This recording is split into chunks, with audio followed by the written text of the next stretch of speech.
Hello बच्चों, मैं फिर से आप लोग के समक्ष उपस्थित हूँ और 25 क्वेश्चंस वाले जो मैंने कहा था, पिछला वीडियो जो मैंने भेजा था आप लोगों ने बहुत पसंद किया। बहुत लोगों ने आग्रह किया कि सर जल्दी जल्दी डालिए, कोशिश करूँगा। तो इसी के तहत मैं फिर 25 क्वेश्चंस बना करके लाया हूँ, जिसमें करंट अफेयर्स और पॉलिटी और इकोनॉमी के प्रश्न होंगे। तो मैं शुरू करता हूँ। पहला प्रश्न, जम्मू कश्मीर के उपराज्यपाल कौन नियुक्त हुए हैं? देखिए, 1 साल में ही कार्यकाल पूरा हुआ 5 तारीख को, और उन्होंने GS मुर्मू साहब थे, उन्होंने त्यागपत्र दे दिया और उनके स्थान पर मनोज सिन्हा जी को नियुक्त किया गया है। ये जम्मू कश्मीर यूनियन टेरिटरीज के दूसरे उपराज्यपाल हैं। ठीक है, मनोज सिन्हा, ख इज द करेक्ट आंसर। अब देखिए, ये जो मनोज सिन्हा जी जो हैं, ये सांसद जो थे रहे पिछले लोकसभा में, वे गाजीपुर से सांसद थे और रेलवे राज्य मंत्री भी थे। बड़े अच्छे कद्दावर नेता हैं और सुलझे हुए हैं। इनको उपराज्यपाल वहाँ बनाया गया। तो ये ख महत्वपूर्ण है, ये आ सकता है एग्जाम में। दूसरा, भारत के नियंत्रक एवं महालेखा परीक्षक CAG कौन नियुक्त हुए हैं? अब देखिए, जम्मू कश्मीर के जो उपराज्यपाल GS मुर्मू साहब थे, उनको CAG बना दिया।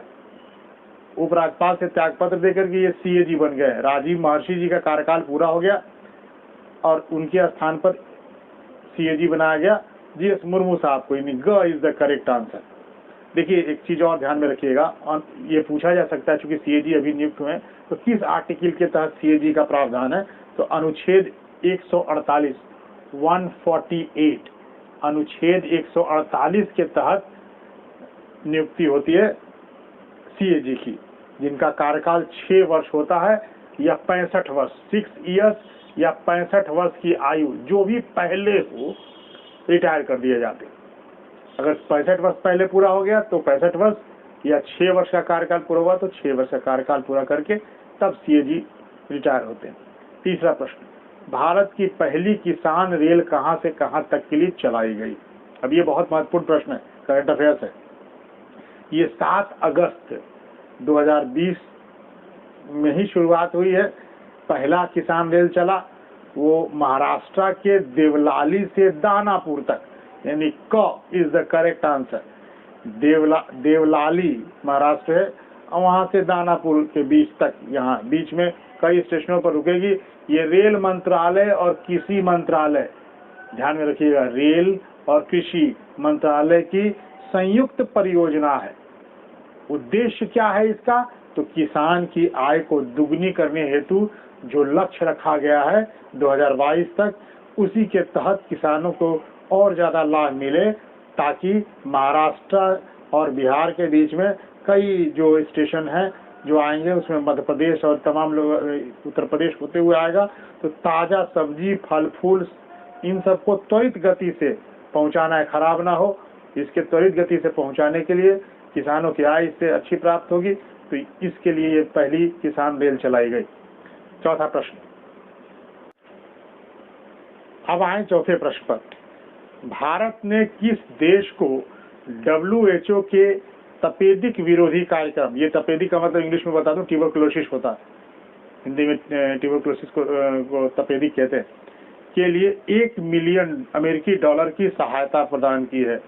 अब देखिए, अगर ये प्रश्न आप नहीं पढ़ेंगे तो निश्चित रूप से इसमें गलत मार देंगे, क्योंकि इसमें जो सही उत्तर है उसकी आप ऐसे कल्पना नहीं कर सकते हैं। उत्तर कोरिया को दिया गया। Democratic People's Republic of North Korea जो पार्टी है, जो रूलिंग कर रही है, किम जोंग, उसको प्रदान की गई है WHO के द्वारा उत्तर कोरिया में ट्यूबरकुलोसिस के उन्मूलन के लिए। इसमें भारत ने $1 मिलियन अमेरिकी दिया, तो ख इज द करेक्ट आंसर होगा। नेक्स्ट, पांचवा प्रश्न, कुंभ मेला 2021 का आयोजन किस स्थल पर किया जाएगा? अब ये जो 2021 में आयोजित होगा, ये होगा उत्तराखंड के हरिद्वार में, यानी 5 का ग। ठीक है, ध्यान में रखिएगा, इन सब जगहों पे कुंभ मेला का आयोजन होता है। मैंने इलाहाबाद लिख दिया था, तो फिर मैंने उसको नीचे प्रयागराज लिख दिया, क्योंकि अब नाम बदल गया, लेकिन मेरी जुबान पर इलाहाबाद ही चढ़ा है। इसलिए इसके लिए क्षमा चाहेंगे। नेक्स्ट 6, जयगांव पसाखा व्यापारिक मार्ग किन दो देशों के बीच 15 जुलाई 2020 को खोला गया? अब ये नया व्यापारिक मार्ग है, ये भारत और भूटान के बीच है। वेस्ट बंगाल का, पश्चिम बंगाल का जयगांव और भूटान का पसाखा के बीच ये नया व्यापारिक मार्ग है। जो नया भूमि मार्ग है, ये पसाखा इंडस्ट्रियल स्टेट के लिए औद्योगिक कच्चे माल और जो फिनिश गुड्स है उसके सुगम बनाने हेतु ये शुरू किया गया। यानी बी इज द करेक्ट, ख is the correct answer, Bharat और भूटान। अब आए 7वें प्रश्न पर। हाल ही में किस राज्य ने तेंदुपत्ता संग्राहक सामाजिक सुरक्षा योजना, नई योजना है, की शुरुआत की गई? अब देखिए किस राज्य ने ये शुरुआत किया। तेंदुपत्ता किसे कहते हैं, इससे क्या बनता है पता है आप लोग को? तेंदुपत्ता से बीड़ी, ठीक है, बीड़ी सिगार उद्योग में ये काम आता है ये तेंदुपत्ता। ये छत्तीसगढ़ ने शुरू किया, ठीक है, Chhattisgarh is the correct answer, C. Next, Bharat सरकार ने भारत संयुक्त राष्ट्र विकास साझेदारी निधि, ये यूएन का डेवलपमेंट भारत के साथ जो है फंड है, कितनी धनराशि का योगदान किया? भारत ने यूएन के डेवलपमेंट्स में जो सतत विकास के लक्ष्यों को प्राप्त करने के लिए विकासशील देशों के विकास की प्राथमिकताओं को देते हुए उनमें भारत की जो प्रतिबद्धता है उसको दर्शाता है। ये भारत ने इसमें अपना योगदान दिया है। वो कितने बिलियन डॉलर का दिया? 15.46 बिलियन डॉलर, यानी क is the correct answer, 15.46 million dollar. ध्यान दीजिएगा, ये यूपीएससी बीपीएससी के लिए बहुत इंपॉर्टेंट है। यूएन राजदूत जो हमारे हैं, अस्थायी राजदूत हैं यूएन में, टी.एस. तिरुमूर्ति, उन्होंने ही ये चेक प्रदान किए। टी.एस. तिरुमूर्ति ये अभी अस्थायी प्रतिनिधि के रूप में संयुक्त राष्ट्र में राजदूत हैं भारत के, जो कार्य कर रहे हैं। नेक्स्ट है 9वां प्रश्न। प्रस्तावना में उल्लिखित स्वतंत्रता, बंधुत्व और समता का आदर्श किस क्रांति के आदर्शों से अभिप्रेरित है? कहने का मतलब कि भारतीय संविधान की प्रस्तावना में जो स्वतंत्रता शब्द, बंधुत्व शब्द और समता शब्द, यानी कि आप इसमें लिबर्टी, फ्रेटर्निटी एंड इक्वलिटी, ये तीनों शब्द कहाँ से, किस क्रांति से लिए गए? तो ये फ्रांसीसी क्रांति से। ख इज द करेक्ट आंसर, 9 का ख। नेक्स्ट, अविश्वास प्रस्ताव लाया जाता है, नो कॉन्फिडेंस मोशन। तो नो कॉन्फिडेंस मोशन कौन लेके आएगा? सरकार के विरुद्ध होगा, तो सरकार के विरुद्ध लाने वाला कौन होगा? विपक्ष होगा। पहले तो ये ध्यान में रखिए कि विपक्ष ही ला सकता है अविश्वास प्रस्ताव। ये भी प्रश्न बन सकता है। विश्वास प्रस्ताव कौन लाएगा? तो सत्ता पक्ष, ठीक है, वो स्वयं अपना विश्वास मत हासिल करने के लिए अभी है राजस्थान में कि विश्वास मत हासिल करना, तो विश्वास मत का प्रस्ताव कौन लेके आएगा? सत्ता पक्ष। और विश्वास प्रस्ताव कौन लाता है? जो आपने कॉन्फिडेंस खो दिया है, आपने बहुमत खो दिया है, तो अविश्वास प्रस्ताव। तो ये देखिए कहाँ लाया जाता है, तो कभी भी देखिए ध्यान में रखिएगा, जो प्रथम सदन होता है वही लाया जाता है, यानी लोकसभा। प्रथम सदन कौन होती है? लोकसभा। लोकसभा, या अगर आप कहें राज्यों में तो विधानसभा, तो प्रथम सदन के द्वारा लाया जाता है। मैंने एक प्रश्न में 2 प्रश्न पूछने की कोशिश की कि प्रथम सदन कौन होता है, तो क, 10 का क। नेक्स्ट आइए 11वां, ध्यानाकर्षण प्रस्ताव कौन ला सकता है? अब देखिए, ध्यान आकर्षित करना है, सरकार का किसी भी मुद्दे पर ध्यान आकर्षित करना है, ये अल्पकाल के लिए में ही होता है। आज ही कोई बहुत महत्वपूर्ण विषय है जिस पर सदन को इसमें विचार करना है, तो इसको दे दिया जाता है अध्यक्ष को, ठीक है, आप दीजिए, आपको कहिए कि कल मुझे इस पर बहस करनी है। अगर सहमत होंगे तो आपको कल ही रखा दिया जाएगा। और मंत्री से, जो संबंधित मंत्री होते हैं, वो आज ही जवाब देने के लिए हो सकते हैं, या बहुत होगा तो कल के लिए कह सकते हैं कि भाई कल मैं इसका जवाब दूंगा। तो ध्यान आकर्षित करना, संबंधित मंत्री का ध्यान आकर्षित करना है किसी मुद्दे पर, तो ध्यान आकर्षण प्रस्ताव लाया जाता है। तो ये संसद का कोई भी सदस्य ला सकता है, यानी कि सत्ता पक्ष भी ला सकता है और विपक्ष का भी कोई सदस्य ला सकता है। तो इसको हम लोग कहेंगे ग इज द करेक्ट आंसर, संसद का कोई भी सदस्य। नेक्स्ट है, नियंत्रक महालेखा परीक्षक अपनी रिपोर्ट सदन की किस समिति को प्रस्तुत करता है। अब ये देखिए चर्चा में हमेशा रहता है कि सीएजी की जो रिपोर्ट है वो किस समिति के द्वारा सदन पर रखी जाती है, वो लोक लेखा समिति को देता है, पब्लिक अकाउंट्स कमेटी को देता है और वही रखता है। तो ये ख इज द करेक्ट आंसर, ठीक है। प्राकलन समिति जो होती है एस्टिमेट कमेटी होती है। लोक लेखा समिति के जो अध्यक्ष होते हैं वो विपक्ष के नेता होते हैं। लोक लेखा कोई विपक्ष का नेता होगा जिसको लोक लेखा समिति का अध्यक्ष बना दिया जाएगा। ध्यान में रखिएगा, ये क्रिटिक्स का काम करता है, ये सरकार के ऊपर कहीं ना कहीं नियंत्रण, वित्तीय नियंत्रण स्थापित करना इसका काम है, ठीक है। 3 अस्थायी समिति हैं, प्राक्कलन समिति, लोक लेखा समिति और सार्वजनिक उपक्रम समिति। ये 3 अस्थायी समितियां। इसके अतिरिक्त जितनी समितियां हैं वो अस्थायी प्रकृति की। नेक्स्ट आइए 13वां, धन विधेयक को पारित करने की प्रक्रिया किस अनुच्छेद के अंतर्गत वर्णित है। अब देखिए ये जो प्रश्न है कि धन विधेयक, अब धन विधेयक है या नहीं, इस बात की चर्चा, कोई विधेयक धन विधेयक है या नहीं, ये अनुच्छेद 110 के तहत जो दिए गए हैं कि ये मापदंड है कि कोई विधेयक धन विधेयक होगा या नहीं होगा, ठीक है। तो ये अनुच्छेद 110 है। लेकिन धन विधेयक को पारित करने की प्रक्रिया पूछे तो ये अनुच्छेद 109 होगा, ठीक है। ध्यान में रखिएगा प्रश्न क्या पूछा। जैसे ही आप लोग, होता क्या है कि हड़बड़ी बनाते हैं, धन विधेयक देखा, मनी बिल देखा, आपने आर्टिकल 110 मान लिया। पूछा क्या है, पारित करने की प्रक्रिया पूछा है, तो इसमें आप अनुच्छेद 109 करेंगे, ठीक है। अनुच्छेद 111 क्या है, ये राष्ट्रपति से अनुमति प्राप्त की जाती है धन विधेयक के संबंध में। कोई विधेयक पारित होता है, पारित लोकसभा राज्यसभा से पारित हुआ, उसके बाद राष्ट्रपति के पास गया तो अनुच्छेद 111 के तहत भेजा जाता है, अनुमति प्राप्त की जाती है। और अनुच्छेद 112 क्या है, वार्षिक वित्तीय विवरण, जब बजट पेश किया जाता है उसके बाद पिछले वर्ष का आपने क्या खर्च किया, क्या नहीं किया, किन किन मुद्दों पर किया, ये पूरा विवरण, जिसको हम लोग वार्षिक वित्तीय विवरण कहते हैं, फाइनेंशियल अकाउंट्स कहते हैं, रिपोर्ट पेश की जाती है। तो ये जो है अनुच्छेद 112 के तहत की जाती है। समझ गए। 13 में 4 क्वेश्चन छुपे। 14वां, जस्टिस वर्मा समिति का संबंध किससे के क्रियान्वयन को अधिनियमित करने के विषय में है। अब देखिए जस्टिस वर्मा समिति जो है वो मौलिक कर्तव्य को क्रियान्वित करने के लिए किया गया। ध्यान में रखिएगा, ये वर्मा कमेटी, ये एग्जाम्स के लिए इम्पोर्टेंट बनता है, मीन्स के लिए भी इम्पोर्टेंट बनता है। मैं इस बार बीपीएससी के लिए भी कह रहा हूँ कि मेंस के लिए कि मौलिक कर्तव्य आ सकता है, जस्टिस वर्मा समिति का क्रियान्वयन को लेकर के क्या किया गया ये पूछा जा सकता है। अभी तक पूछा नहीं गया, ये पूछा जा सकता है।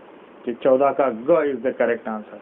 नेक्स्ट आइए 15वां प्रश्न, निम्न में से किस न्यायालय के निर्णय के विरुद्ध अपील नहीं की जा सकती है। देखिए किससे अपील नहीं कर सकते हैं आप, किसके विरुद्ध पूछा गया। देखिए सुप्रीम कोर्ट सबसे सर्वोच्च अदालत है, इसके निर्णय के विरुद्ध आप रिव्यू करने के लिए आप फिर पिटीशन डाल सकते हैं, लेकिन आप इसमें इसके विरुद्ध नहीं जा सकते। यानी कि पहला तो होगा ही होगा। दूसरा है फैमिली कोर्ट, कुटुंब न्यायालय, तो कुटुंब न्यायालय के विरुद्ध आप फिर निर्णय के विरुद्ध आप उच्च न्यायालय में जा सकते हैं। नेक्स्ट है लोक अदालत। देखिए लोक अदालत एक ऐसा अदालत बनाया गया जिसमें लंबे लंबे समय से लोग लड़ाई कर रहे हों तो ऊब जाते हैं आपस में, बहुत लोगों के तो समझौते भी हो जाते हैं, आपस में भाई भाई लड़ते रहते हैं और लंबा समय के बाद फिर उन दोनों के बीच पैचअप भी हो जाता है। वैसे लोग खासकर लोक अदालत जाते हैं और अन्यथा आप नया केस भी जा सकता है, लेकिन जब भी जाएगा दोनों की सहमति से जाएगा कि हम लोग चलते हैं लोक अदालत में इसका निर्णय करते हैं, लंबा समय नहीं लगेगा, इसलिए दोनों की सहमति से जाया जाता और इस पहले ही निर्णय कर दिया जाता कि अगर इन दोनों पक्षों को इसके निर्णय मानने होंगे, बाध्यकारी है, यानी कि इसके निर्णय के विरुद्ध कहीं अपील नहीं की जा सकती है। तो सुप्रीम कोर्ट और लोक अदालत, कंज्यूमर कोर्ट है, उपभोक्ता न्यायालय है, इसके निर्णय के विरुद्ध जा सकते हैं। यानी कि पहला और तीसरा यह क्वेश्चन इंपॉर्टेंट, यानी ख जो ख है वही सही उत्तर है 1 और 3। ऐसे ही प्रश्न बीपीएससी या सिविल सर्विसेज में पूछे जाते हैं। थोड़े से एक ही प्रश्न में 3-4 प्रश्न बनाने की जो प्रक्रिया है ध्यान में रखिएगा, पूछे जाते हैं। अब हम आते हैं 16वें प्रश्न पे। ये जो प्रश्न इकोनॉमी का प्रश्न है, मानव विकास सूचकांक के संबंध में असत्य कथन चुने। अब देखिए, इसमें इसको जो प्रारंभ करने का श्रेय है 1990 में महबूब उल हक, पाकिस्तान के इकोनॉमिक्स रहे हैं, वित्त मंत्री रहे। इन्होंने महबूब उल हक ने ही ये मानव विकास सूचकांक की फिलॉसफी दी। ठीक है। साक्षरता दर, जीवन प्रत्याशा, 3 चीजें हैं। लिटरेसी, जिसको हम लोग कहते हैं EAI, इसका सूचकांक है एजुकेशनल अटेनमेंट इंडेक्स। जीवन प्रत्याशा, ठीक है, इसमें आप LEI, लाइफ एक्सपेक्टेंसी इंडेक्स बनाए जाते हैं, और जीवन स्तर, स्टैंडर्ड ऑफ लिविंग इंडेक्स बनाए जाते हैं। 3 इंडेक्स बनता। मैंने अपने मानव विकास सूचकांक में बड़ी विस्तार के साथ बताया, मैं इसीलिए दिया कि आप टेस्ट भी कर रहा हूँ। साक्षरता दर, जीवन प्रत्याशा तथा जीवन स्तर इसके मापने के आयाम हैं। इसके जो मापना है, इसके 3 आयाम हैं, 3 एस्पेक्ट्स हैं जिस पर अंक दिए जाते हैं किसी भी राष्ट्र को। और वो अंक होता है वो 0 से 1 के बीच दिया जाता है। तीसरा भी निष्पादन के आधार पर ये अंक दिए जाते हैं, ये भी सही है। चौथा क्या है कि मानव विकास रिपोर्ट 2019 के अनुसार भारत का जो करंट में जो 2019-20 में जिसका आंकड़ा आया, 19 के लास्ट में आया, दिसंबर में आया, लास्ट में दिसंबर में ही इसकी रिपोर्ट आती है। तो 2019 का जो आंकड़ा आया उसके अनुसार से भारत का स्थान 1 अंक बढ़ करके 129 हो गया है। इसमें मैंने लिखा है 130वां, ये गलत है, यानी कि 16 का घ is the correct answer. Next देखिए 17वां प्रश्न। आय स्तर के आधार पर, इनकम लेवल के आधार पर 2021 के विश्व बैंक के रिपोर्ट है कि देश वर्गीकरण के अनुसार किस देश की अर्थव्यवस्था उच्च श्रेणी में गति करके एक निम्न मध्य आय वाली अर्थव्यवस्था बन गया, यानी lower middle income economy grow किया उसका इकोनॉमी बहुत, और उसको निम्न से ऊपर ले आया, निम्न मध्य में ले आया। वो कौन सा राष्ट्र है? तो ये है हमारा नेपाल। ठीक है, ध्यान में रखिएगा, लोअर मिडिल इकोनॉमी जो है वो 1036 अमेरिकी डॉलर से 4045 अमेरिकी डॉलर को लोअर मिडिल इकोनॉमी के अंतर्गत रखा गया। इससे 10,036 से नीचे वाले जो आय प्राप्त करने वाले लोग होंगे, उन अमेरिकी डॉलर, वो जो इनका कंट्री का, तो वो निम्न वाले राष्ट्र होंगे। नेपाल का पहले निम्न में था, तो ये अब जंप करके आग पर आया है।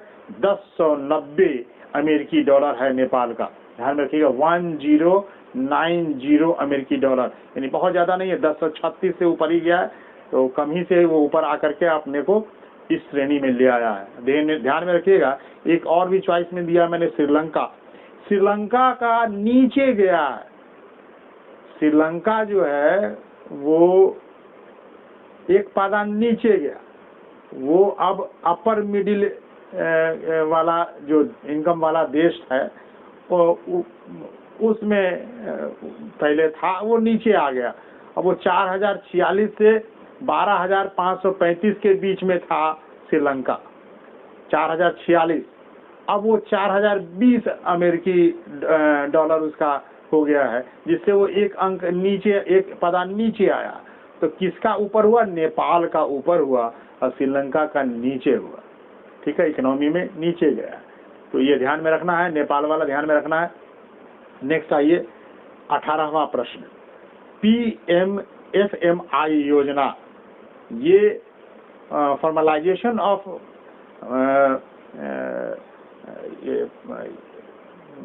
माइक्रो फूड प्रोसेसिंग इंटरप्राइजेज, ये इसका फुल फॉर्म है, और ये प्रधानमंत्री खाद्य प्रसंस्करण इंटरप्राइजेज योजना कहते हैं इसको। ये योजना जो है 2021 से लेकर 2024-25 के बीच एलोकेशन किया गया है। इसमें कुल धनराशि जो है वो 35,000 करोड़ रुपए रखी गई है, और इसकी शुरुआत 29 जून 2020 को की गई है।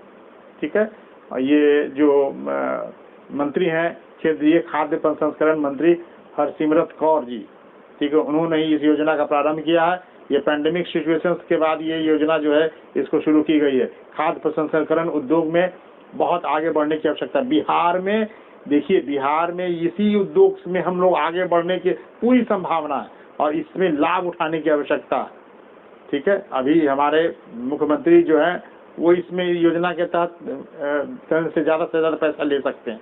अब ये एग्जाम्पन्स में इस योजना का जो लक्ष्य रखा गया है 9 लाख रोजगार सृजित करने प्रतिवर्ष। अब इस 9 लाख रोजगार जो सृजित होंगे इस योजना में, इसमें केंद्र और राज्य के बीच का वित्तीय बंटवारा क्या होगा ये इम्पोर्टेंट है। इसमें 60% केंद्र देगा और 40% राज्य देंगे, यानी 60-40 का रेशियो है, जो कि मैंने चॉइस में दिया है लास्ट में 80-20 का रेशियो, ये गलत।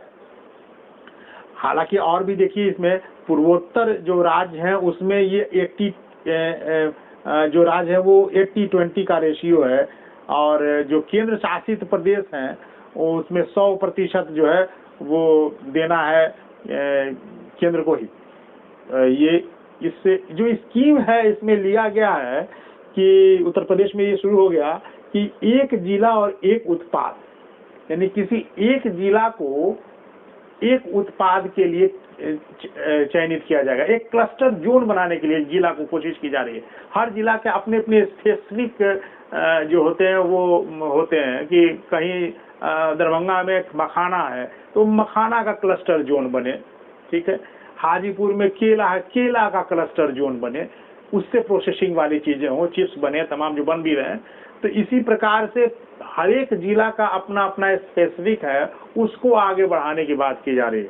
और बिहार के लिए देखिए इंटरव्यू में भी आएगा तो आपको इसी पर एम्फेसिस डालना, ठीक है। नेक्स्ट प्रश्न 19वां, बिहार सरकार द्वारा 14वें आर्थिक सर्वेक्षण में किन 2 तत्वों को शामिल किया गया है।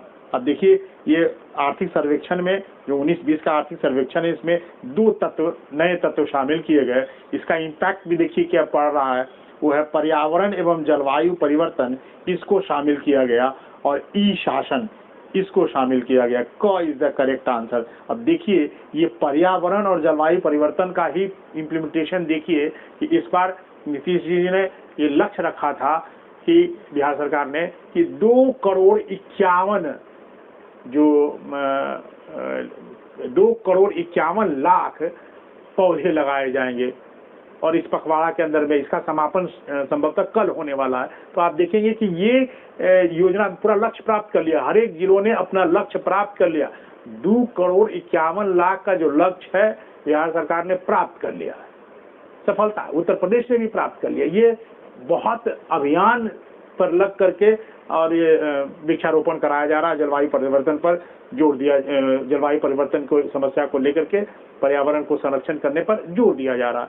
तो ये बहुत महत्वपूर्ण है, ध्यान में रखिएगा, ये आने वाले समय में एग्जाम्स वगैरह में बहुत पूछे जाएंगे। नेक्स्ट है, आर्थिक सर्वेक्षण के अनुसार 2018-19 में बिहार की अर्थव्यवस्था की वृद्धि दर स्थिर मूल्य पर कितना रहा। अब देखिए 2 आंकड़े आते हैं, एक स्थिर मूल्य पर, एक वर्तमान मूल्य पर, ठीक है। स्थिर मूल्य पर यानी कि जो मेरा आधार वर्ष है उस मूल्य की तुलना पर 10.53% है। क इज द करेक्ट आंसर। लेकिन अगर एग्जाम्पशन में स्थिर मूल्य की जगह वर्तमान मूल्य दे देगा तब ये चॉइस होगा 15.01%, यानी ख वाला, ठीक है। तो ये ध्यान में रखिएगा कि दोनों आंकड़े याद रखना है, स्थिर मूल्य पर 10.53 और वर्तमान मूल्य पर 15.01%, ठीक है। अब हम आते हैं 21वें प्रश्न पर, भारत के मुख्य आर्थिक सलाहकार के पद पर कौन है। तो बेटा इसमें जो कृष्णमूर्ति वी सुब्रमण्यम साहब हैं वही अभी मुख्य आर्थिक सलाहकार हैं। इसके पहले अरविंद सुब्रमण्यम साहब थे जिन्होंने त्यागपत्र दे दिया, ठीक है। रघुराम राजन तो बहुत पहले थे, अब नहीं है। नेक्स्ट 22वां, राष्ट्रीय आय के आकलन के लिए आधार वर्ष किस वर्ष को चुना गया। अब देखिए ये बहुत महत्वपूर्ण प्रश्न है, ये आईएएस के लिए भी मैं मान के चल रहा हूँ, इस पर प्रश्न आना चाहिए, और आईएएस में तो मेंस में पूछा जाना चाहिए। सरकार ने आधार वर्ष में परिवर्तन कर दिया है, इसीलिए देखिएगा विपक्ष भी आरोप लगा रहा है, आधार वर्ष में चेंज करने के कारण आप जीडीपी ग्रोथ रेट को उसी संदर्भ में आप बढ़ा दे रहे हैं। वास्तव में आधार वर्ष 2011-12 के मूल्य पर ही ये आकलन होता था, इन्होंने 2017-18 कर दिया, यानी घ इज द करेक्ट आंसर। अभी का जो आधार वर्ष है वो 2017-18 हो गया है। ठीक है, जो भी बच्चे पहले भी मुझसे पढ़े हैं वो ध्यान में रखें, इसको रिव्यू कर लेंगे 2017-18 को। ठीक है, नेक्स्ट, लेबनान की राजधानी बेरूत में किस रसायन के विस्फोट से बड़ा हादसा हुआ? अब देखिए ये कल ही परसों हुआ लेबनान के में बेरूत में वो विस्फोट हुआ, वो कौन सा उसमें, ये एग्जाम्पल में बहुत आ गए, तय जान लीजिए। ये अमोनियम नाइट्रेट NH4NO3 यानी ख is the correct answer, ammonium nitrate का विस्फोट हुआ है और बेरूत का बहुत सारा इलाका जो है बिल्कुल विस्फोट में बर्बाद हो चुका है। ठीक है, नेक्स्ट, अखिल भारतीय सेवा आयोग यूपीएससी का चेयरमैन किसे नियुक्त किया गया है? ठीक है, करंट अफेयर्स है, अभी अभी आपने पढ़ा भी होगा अखबार में। प्रदीप कुमार जोशी जी यूपीएससी के नए चेयरमैन नियुक्त हुए हैं। इसके पहले अरविंद सक्सेना थे और भीमसेन बस्सी और सुजाता मेहता ये यूपीएससी के अन्य सदस्य में से हैं, लेकिन जो चेयरमैन है वो प्रदीप कुमार जोशी जी हैं। 25वां प्रश्न, आईपीएल के मैच पूर्णतया भारत से बाहर आयोजित किया जाएगा, ये अब तक जो है कितने बार आयोजित हुआ ये मैं पूछना चाह रहा हूँ। 2 बार, 3 बार, 4 बार, इनमें से कोई नहीं। तो ये चूंकि अभी एक हुआ नहीं है लेकिन होने वाला है, इसलिए मैंने जाएगा शब्द भी जोड़ा है उसमें। तो ये 2 बार, ठीक है, 2014 में इलेक्शन को लेकर के लोकसभा के ये यूएई में ये हुए थे और 2020 में कोविड को लेकर के स्थगित हुआ, वो भी यूएई में हो रहा है। लेकिन एक बार और हुआ है, लेकिन कुछ मैच हुए हैं, वो भी 2009 में, वो भी इलेक्शन के पीरियड में ही साउथ अफ्रीका में कुछ मैच कराए गए थे, बाकी मैच भारत में भी हुए। तो ये आंशिक रूप से, इसलिए मैंने प्रश्न में लिखा पूर्णतया, ध्यान में रखिएगा, ये प्रश्न में घुमा सकता है। अगर पूर्णतया ना दे तो 3 बार हो जाएगा कि विदेशों में आयोजन हुआ तो 3 बार हो जाएगा, लेकिन अगर पूर्णतया करेगा पूरा का पूरा मैच तो वहां पे 2 बार होगा। इसी के साथ जो है 25वें प्रश्न हो गए। अब आप लोग से मैं चाहूंगा कि मैं ये 25वां प्रश्न आप बिल्कुल याद रखेंगे, एग्जाम्स के लिए इम्पोर्टेंट है बेटा, आप ध्यान में रखो। मैं जितना भी प्रश्न दे रहा हूँ वो सब इम्पोर्टेंट बनता है। ठीक है, अनुभव के आधार पर मैं बनाता हूँ, ये तभी पता, मैं बार बार कहता हूँ, ये तब पता लगेगा जब आप एग्जाम दोगे। ठीक है, वहाँ आपको मिलेंगे ये सब सवाल भी। ठीक है, तो आप लोग इसको याद करें, देखें और डाउनलोड कर लें, ज़्यादा बेहतर है। उसको कई बार देखें तो आपको याद हो जाएगा। बस कभी एक बार देख करके और औपचारिकता पूरा ना करें, इससे मेरी सार्थकता खत्म हो जाती है। ध्यान में रखिए, मैं जिन उद्देश्यों को लेकर कर रहा हूँ वो उद्देश्य की पूर्ति बहुत इंपॉर्टेंट है, इसलिए मैं बाकी अदर चीज़ों पर मैं कभी नहीं कहता कि हाँ बेटा मेरा लाइक करना और मेरा बेटा जो है ये सब्सक्राइबर बढ़ाना, तमाम चीज़ें जो है उन सब पर मेरा ध्यान कतई ही नहीं रहता। हालांकि जो बच्चे हैं शूट करते हैं वो थोड़े बहुत निराश हो जाते हैं कि सर इसमें ज़्यादा लाइक आ रहा है, पहले इसको बनाइए, लेकिन मेरा मकसद ये नहीं है, ये ध्यान में रखना है। मेरा मकसद आप लोग में गुणात्मक सुधार करना, आप में इन तमाम चीज़ों को, ये दीगर बातें हैं आप लोग कर दीजिएगा, दूसरी बातें वो मुझे बहुत ज़्यादा इस पर नहीं कहना। ठीक है, चलिए धन्यवाद।